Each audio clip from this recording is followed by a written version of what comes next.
Oi, pessoal, aqui é o Renan do Safety e eu estou aqui hoje com a Jordana Dorca, a nossa convidada de hoje para falar sobre prevenção Aller-Dort. Primeiro, para apresentar um pouquinho, eu fiz uma colinha aqui. Então, a Jordana é engenheira ambiental e de segurança do trabalho, mestre em engenharia química, é fundadora da Amariliza Ecológica e atua com projetos ambientais e produtos ecológicos. Tem experiência na área de tratamento de efluentes industriais, gestão ambiental e de sustentabilidade, além de atuar como consultorias e perícias ambientais e de segurança do trabalho.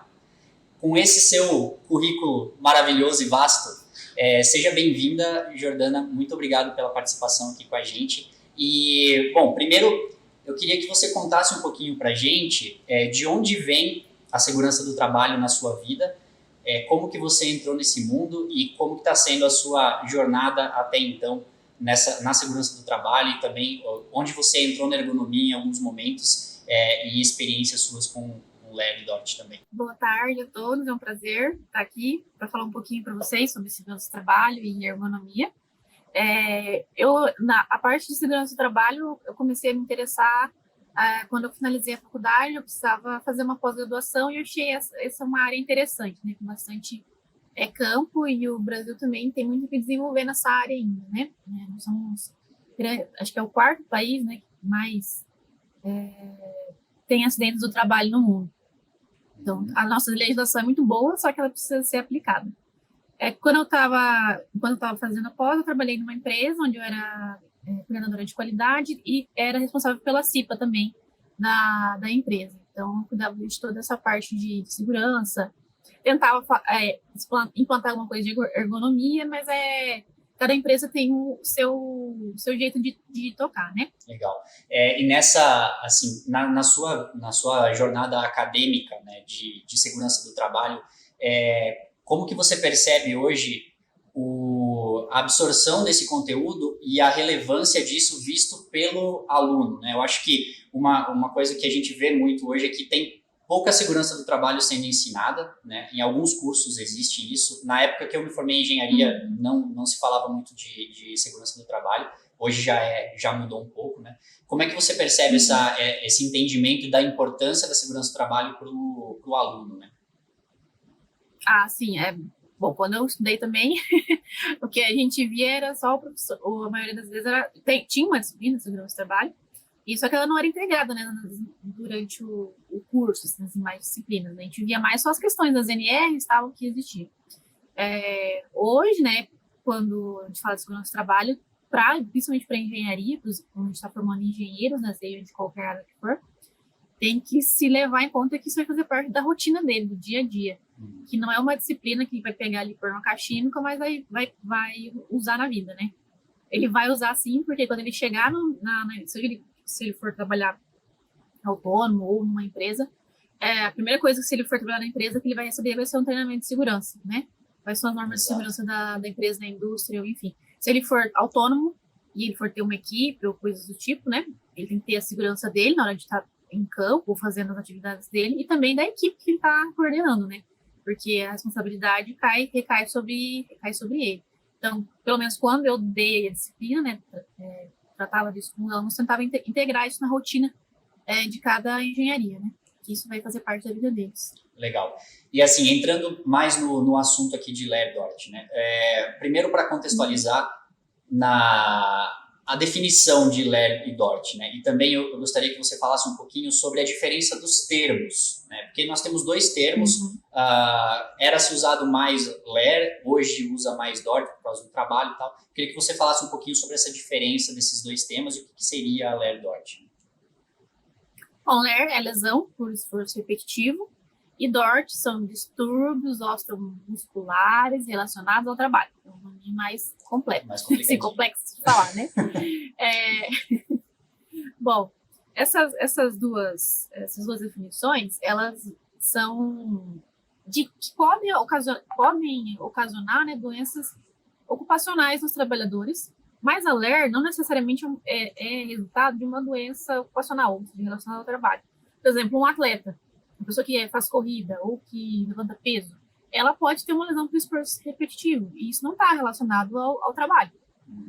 Ou se eu trabalho computador, digitação, essas coisas, ou levando peso na indústria onde eu trabalho, né? Dependendo a quantidade de vezes que eu fazer isso por dia, ou a carga que eu levantar, se eu não tomar os cuidados necessários, isso vai me causar também uma lesão, né, por esforço efetivo, ou um distúrbio, né?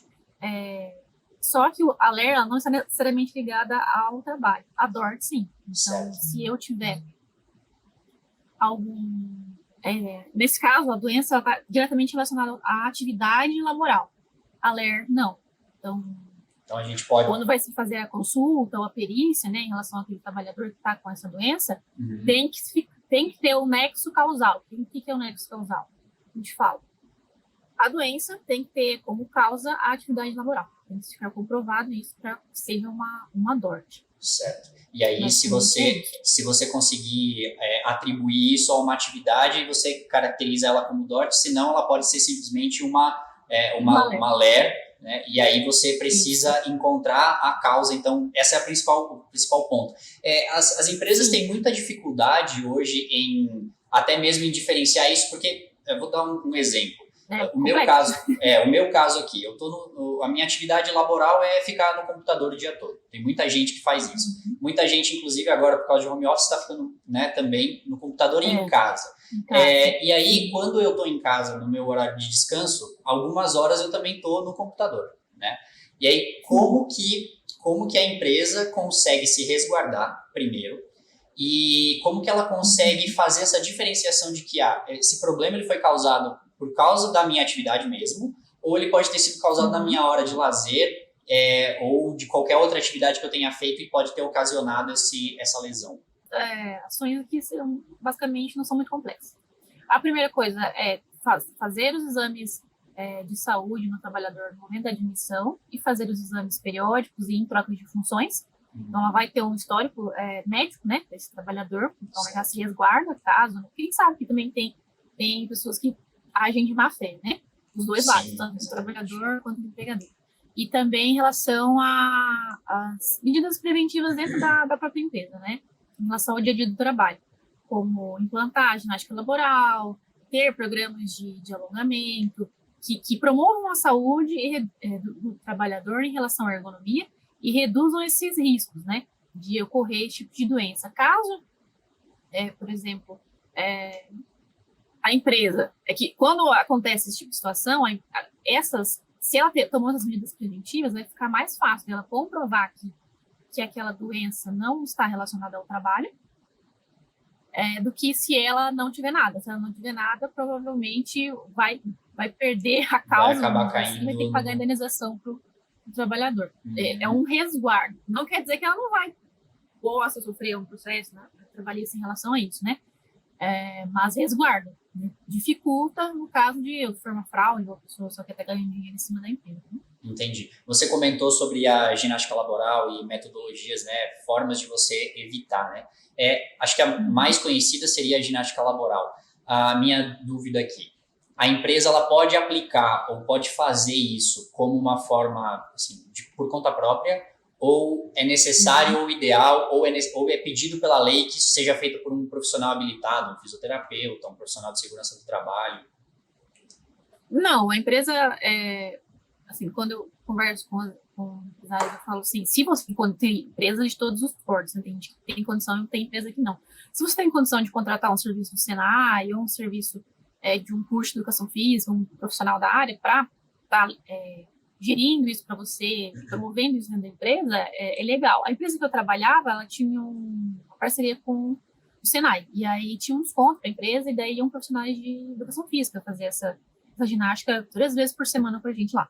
Legal. Mas tem empresas que não têm essa condição, né? Então, eu digo, você consegue ter bastante acesso a esses materiais na internet, dar um curso para um funcionário, uma pessoa que participa, né? E esse profissional, ele vai fazer com que isso se espalhe na empresa, vai ser responsável por estar implantando isso, né? E também fazer um rodízio com os funcionários, que também faz com que haja mais participação. Não há obrigação na lei que fala que tem que ser um terapeuta, um educador físico. Isso vai de empresa para empresa. Na NR 17, né? NR de ergonomia, ela obriga empresas em um determinado nível de quantidade de funcionários ter esse tipo de prática, né? E a partir de quanto? É o mesmo nível de SESBIT, né? Tem que ter, acho que 200 a 300 funcionários. Tem que ser um de SESBIT para ter daí. Legal. E também uma coisa importante que eu esqueci de falar é que trabalhar na ergonomia mesmo do posto do trabalho, né? Móveis, com a disposição dos materiais, equipamentos, de maneira que facilite o trabalho, né? E reduz o esforço repetitivo, o levantamento de cargas, enfim, né? Isso também é bastante importante. Assim, na sua opinião, o que pesa mais? A ergonomia em si, como organizar o trabalho para a pessoa, que é a definição da ergonomia, né? Ou você ter, por exemplo, práticas saudáveis dentro da organização, ou até mesmo promover práticas saudáveis fora da organização. O que você acha que na balança acaba pesando mais para a pessoa desenvolver ou não uma lesão ou um distúrbio? Eu acredito que têm pesos quase que iguais. Não tem como separar uma coisa da outra, porque se você vai somando as coisas, né? Se você não tem uma ergonomia adequada no seu posto de trabalho, e aí você não, somado isso a não ter nenhuma atividade de alongamento, de promoção da saúde dentro da empresa, e fora da empresa, você é uma pessoa que não cuida da saúde e que também não leva isso muito em conta, não procura fazer exercícios físicos, essas coisas, vai somar, vai dar problema, vai dar doença, né? Então, olhando de uma forma geral, seria pesos iguais. Olhando pela perspectiva da empresa, o mais difícil depende do tamanho do porte da empresa. Porque empresas de médio e pequeno porte não tem, às vezes não tem um profissional para ser responsável por isso, não tem financeiro, né, verba para investir nisso, e acaba que a segurança do trabalho ela fica só no antigo PPRA ou numa CIPA que precisa ter e só, né, que é o que a lei vai mais puxar delas. Já na grande empresa, a fiscalização está ali em cima, né, e eles não querem perder dinheiro com processos trabalhistas, né, e nem com afastamento por doença dos funcionários. Tem uma equipe responsável por isso, né, é menos complexo. Então, aí tem como investir nisso e reduzir, né, esses problemas de não ter um programa de saúde ocupacional, não ter um projeto ergonômico do trabalho. Aí eles têm como investir e colocam isso em prática, né? Empresas médias e pequenas já não têm tanta condição. Entendi. Acho que é uma briga constante da segurança do trabalho fazer com que as empresas consigam trazer a segurança do trabalho para a prática, levando em consideração aspectos não econômicos, né? Na verdade, no final das contas, tudo vira dinheiro, mas você ter um trabalhador com saúde e trabalhando bem, você tem reflexos positivos lá na frente. Você ter afastamento de trabalho por causa de uma lesão dessa, você acaba indiretamente afetando o seu rendimento, né? E é difícil, muitas vezes, a empresa, principalmente as empresas menores, conseguirem ter essa visão, né, de médio e longo prazo. Sim, é o que é o engenheiro de segurança, o técnico de segurança. Sempre. Bom, sobre os sintomas, assim, quais são os principais sintomas que a pessoa ela pode estar atenta, ou até mesmo o profissional de segurança estar atento em relação aos seus trabalhadores para um início de LER ou DORT? Basicamente dores, né, que a pessoa vai começar a sentir, vai começar a dar os sintomas, né? Vai ser dor deslocalizada nos braços, pernas, nas mãos, no punho, assim, nos dedos, né? Se a pessoa ela passa muito tempo ali digitando ou fazendo esforço repetitivo, se for, por exemplo, uma indústria alimentícia, né? Dependendo do que isso for, carne, essas coisas, né? Formigamento, vai começar a formigar as extremidades ou nos dedos, nas mãos ou dos pés. Também você pode estar com um sintoma, ficar atento. Câimbras frequentes também começam a ocorrer e uma fraqueza muscular ao final do dia, por exemplo, se é uma pessoa que carrega uma carga, né? Durante o jornada de trabalho, no final do dia ela vai sentir uma fraqueza, mas não é um dia só, né? São frequentes, começa a ser frequente esse tipo de sintoma. Certo. E assim, quais são os níveis desse tipo de sintoma, né? Porque a gente, beleza, pode começar com um mal-estar, uma sensação ruim, braços, pernas, etc. Formigamento, dores, eu acho que ele acaba escalando e piorando, né? Se o trabalhador está com dor, né? Eu estou com dor em alguma articulação ou alguma parte do corpo. Isso já pode ser caracterizado como uma lesão, um Layne-Dort, ou isso precisa ser avaliado? E como é feita essa avaliação? Não. Isso precisa ser avaliado, né? Porque se a pessoa já começa a sentir os sintomas, a primeira coisa que ela tem que procurar é o serviço de saúde. Se a empresa tem SESMIT, ela vai no SESMIT da empresa, no médico do trabalho da empresa. Se ela não tem, se é uma empresa menor, ela vai procurar um médico particular dela, ou um SUS, enfim. Porque isso pode evoluir para uma lesão mais grave, que não tenha como ser feito recuperação, né? Então, ela pode perder o movimento da mão, da perna, ela pode ter uma doença na coluna, na lombar, e ter que fazer cirurgia, enfim. Então, pode desenvolver para coisas mais graves, mais difíceis de tratar, que vai causar uma lesão que talvez não tenha como ela se recuperar depois, que possa diminuir a sua capacidade de trabalho, ou ela não consiga mais desenvolver aquela atividade a qual ela trabalhava. Ela vai ter que fazer outra coisa da vida porque não consegue, por exemplo, fechar uma mão, a coluna não aguenta mais o peso de carregar algumas coisas, e aí vai eliminar aquela atividade dela da vida dela, tem que fazer outra coisa. Então, a primeira coisa que ela tem que fazer é procurar o serviço de saúde, ou da empresa, ou público, ou privado, para que o profissional de saúde faça a avaliação e aí sim dê o diagnóstico, né? Se é um LER, se é um DORT, porque o engenheiro ele não dá, nem o técnico, ele não dá esse laudo, tem que ser um profissional de saúde. Certo. E existe a possibilidade, então, do meu trabalhador ele avançar na lesão dele a ponto disso ser irreversível? No caso dele perder movimento, alguma coisa assim. Você vê bastante isso em frigoríficos.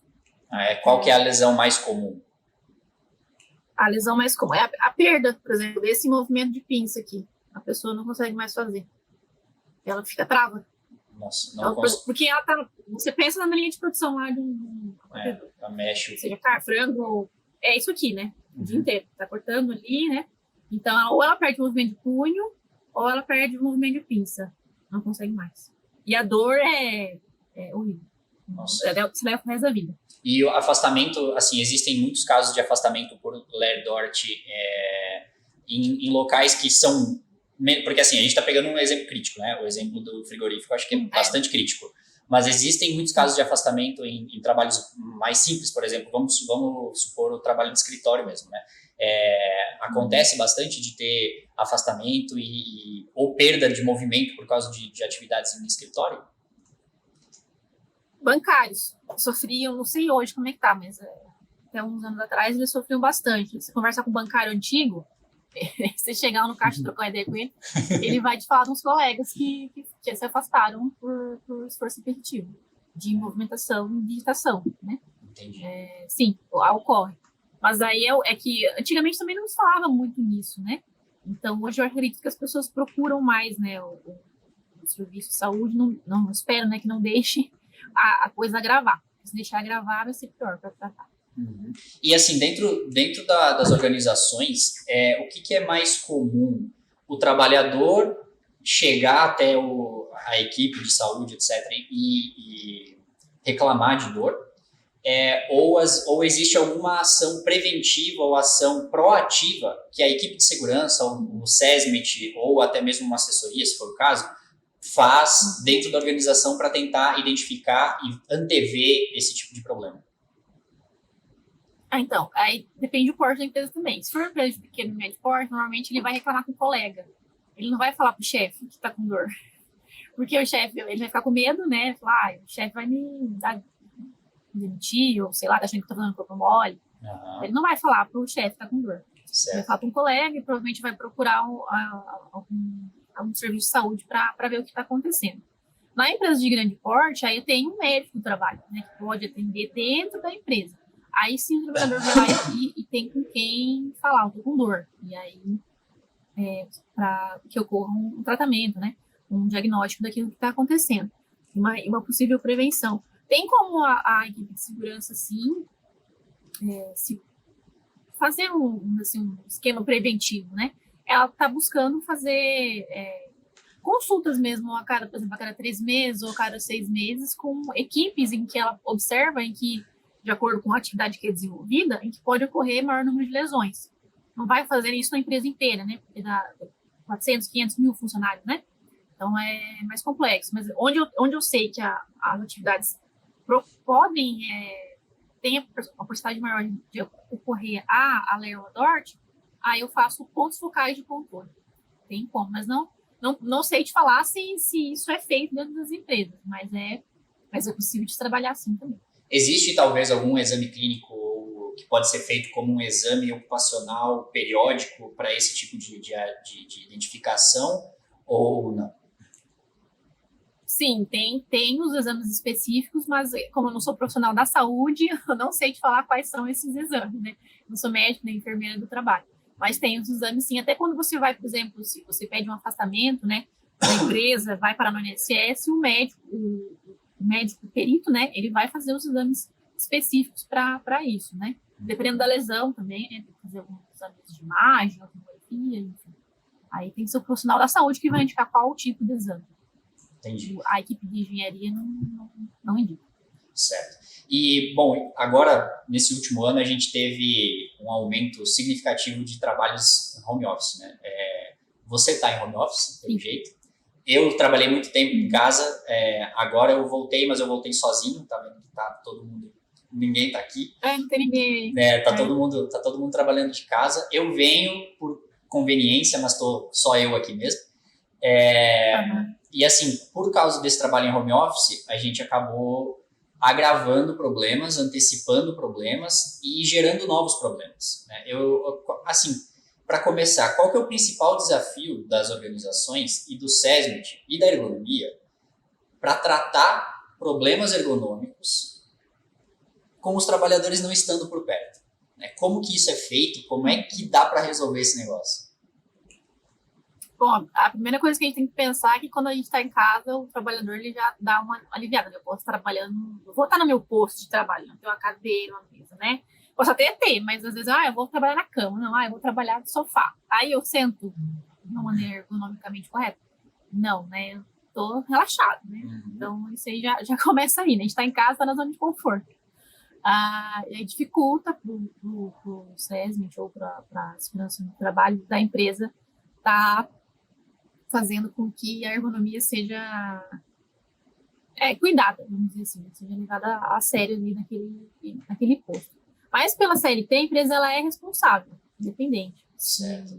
Está fora ou está dentro da empresa. Se a empresa adotou home office, ela é responsável pela condição ergonômica, né? Então, pela legislação, disse que ela tem que ser, se o empregado não tiver, ela tem que dar, por exemplo, equipamentos necessários para que a ergonomia seja uma cadeira ergonômica, uma mesa, enfim, né?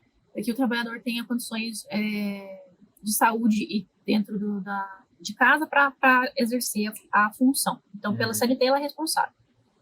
Não tem para onde fugir. Aí, como que ela vai controlar, né? Bom, se o trabalhador não tem, né, o equipamento necessário, ela vai fornecer. Pela lei, teria que fornecer esse equipamento. A primeira coisa seria isso. Se o trabalhador tem, tá ok, ela pode remotamente, né, fazer aquilo que ela fazia dentro da empresa. Indicar o trabalhador a fazer as pausas, né, durante a de trabalho, fazer os alongamentos, antes, no começo da jornada e no final da jornada, e quando possível, né, fazer o monitoramento, né, desse trabalhador, mas não é tão fácil quanto dentro da organização, mas tem como. Vai dar um pouco mais de trabalho, né, para se gerenciar isso, mas tem como sim. Certo. Então, basicamente, precisa de bom senso dos dois lados, né? O trabalhador precisa estar consciente de que se ele estiver trabalhando da cama, ele vai ter um problema na lombar, provavelmente. Vai. E a empresa que ela precisa dar subsídios para que aquele trabalhador consiga desempenhar a tarefa dele de forma que não comprometa o desempenho dele no futuro, né? Sim, pode dar um treinamento de ergonomia dentro de casa, né, para trabalhar no home office, é legal também.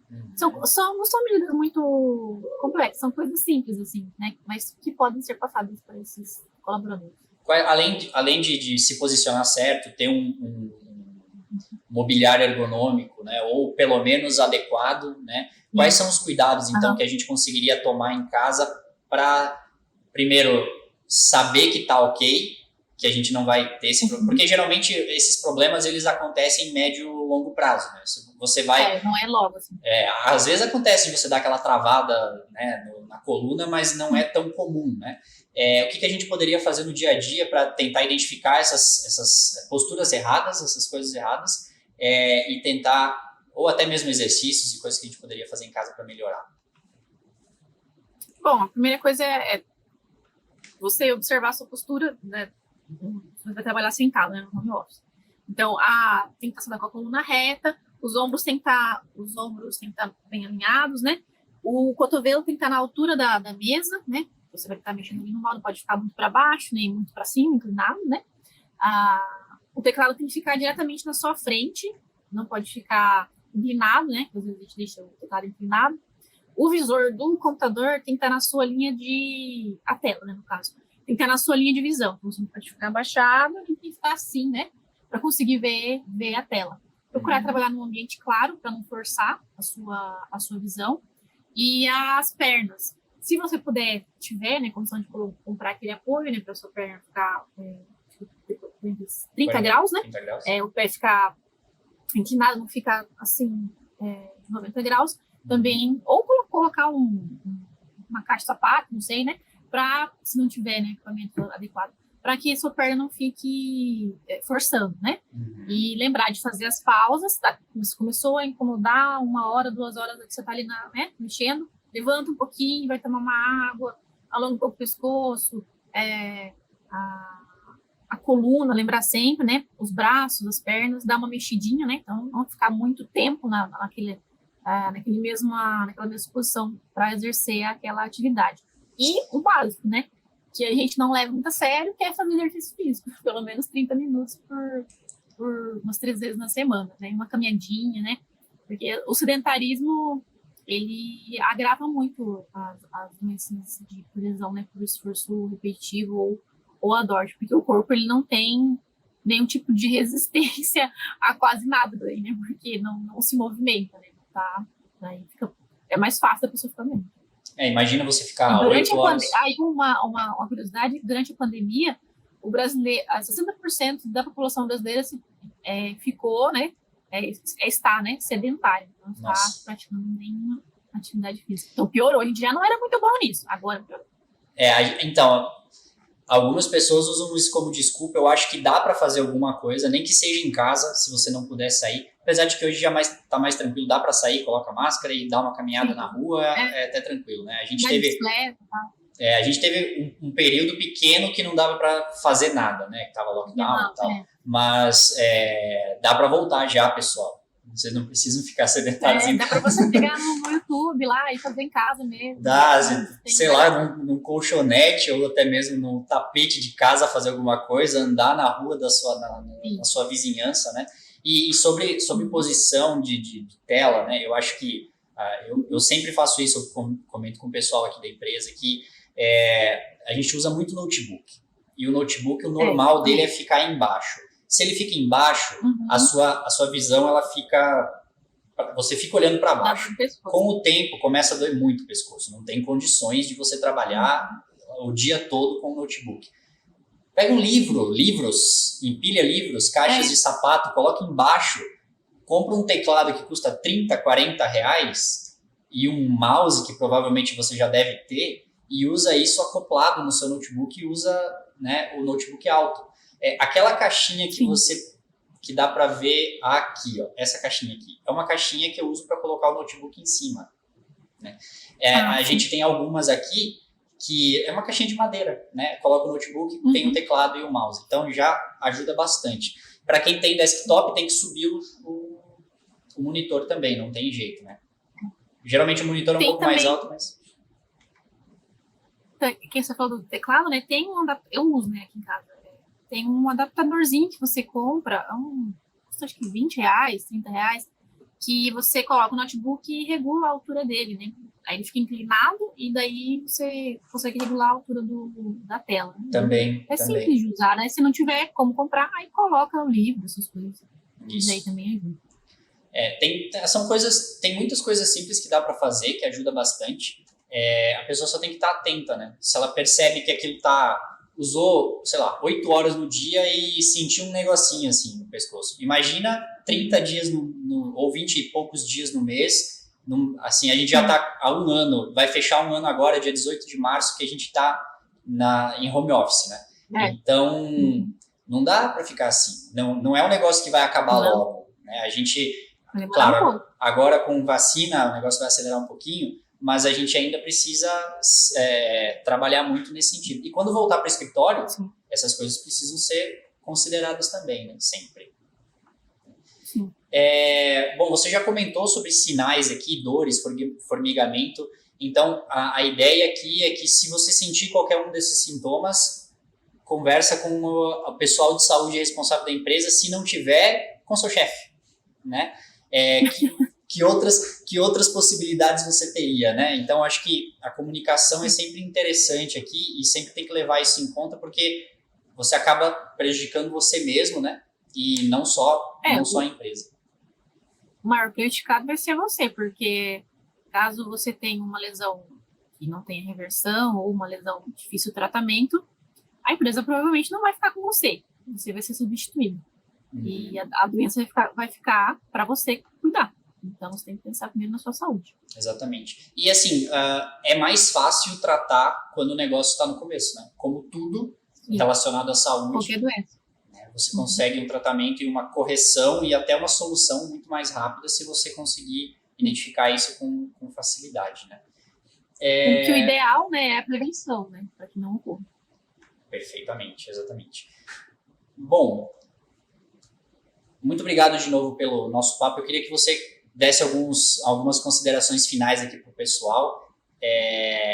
Finalizasse também falando um pouquinho sobre você, sobre sua empresa, como é que a gente pode contactar você. Deixei seus contatos todos, que depois eu coloco também para o pessoal poder ver. Sim, bom, foi um prazer falar com você, Renan, sobre esse assunto, né? Que apesar da gente estar em home office, né, uma parcela da população está, né? Ele é bastante importante, seja no trabalho dentro dos escritórios, da indústria ou na nossa casa, né, onde a gente estiver trabalhando. E estar atento aos sinais de quais são os sintomas e observar também como eu me porto em relação à ergonomia. Eu presto atenção nisso, eu não presto atenção nisso? A minha empresa tem algum programa, ou imobiliário, ou programa de alongamento, pausa do trabalho? Tem isso na minha empresa? Tem, não tem? Com quem eu posso falar para que isso seja desenvolvido de uma forma legal, né? Sem estar fazendo cobranças, assim, mas criando uma melhoria, né, dentro da empresa. Se a minha empresa que tem condições, né, eu participo, né, realmente, eu sigo os procedimentos, então tem que observar também um pouquinho do lado da pessoa, né, ela tem que querer e fazer para que reduza os riscos desse tipo de lesão. E as empresas têm que, né, tomar responsabilidade sobre isso também e promover a ergonomia e a saúde e segurança do trabalho para os seus colaboradores, que ela só tem a ganhar com isso, diminuir o número de afastamentos, de faltas, de desistência mesmo no trabalho. A pessoa, lá não é um ambiente bom de trabalhar, não quero ir, vou largar esse emprego, vou procurar alguma coisa melhor, outra coisa para fazer. Também. E isso reduz também custo para a empresa, né, a longo prazo, né, se tiver alguma doença, se tiver algum processo trabalhista, então é toda aquele problemática que a gente já conhece. E se resguardar, né, em relação a isso, se ela tem os programas e os mobiliário e, enfim, né, uma equipe que respalde ela em relação a isso. Bom, em relação à minha empresa, é uma empresa que eu abri faz um ano, é uma empresa de produtos ecológicos sustentáveis, então reutilizáveis, para você deixar de usar plástico e usar itens, né, que você pode reutilizar, por exemplo, trocar o canudo de plástico pelo canudo de inox, usar uma ecobag, tem composteira doméstica também, tem alguns itens de cosmético, enfim. Então, esse é um e-commerce, é uma loja virtual que eu tenho. Legal. Amarílias Produtos Ecológicos, e também atuo na área de projetos ambientais e de segurança do trabalho, aí, como consultoria para empresas que necessitam desse tipo de serviço. Legal. Se o pessoal precisar contato contigo, como que te acha? Me acha na internet. LinkedIn. O Instagram da loja Instagram. tem Marilis_Eco. E se precisar de algum serviço na área de projeto ambiental ou de segurança do trabalho, aí é pelo meu telefone, né? Que eu passei para vocês, que é o 994266, e aí eu consigo atender as demandas que forem solicitadas. Perfeito. Jordana, mais uma vez, muito obrigado pela sua participação, por conversar comigo aqui. E uma hora dessa, a gente conversa mais sobre outros assuntos também. Tem muita coisa que a gente consegue juntar aí. Legal. Figurinhas de OnSafety e de vocês aí também. Beleza? Obrigado. Estou à disposição. Valeu. Eu agradeço. Tchau.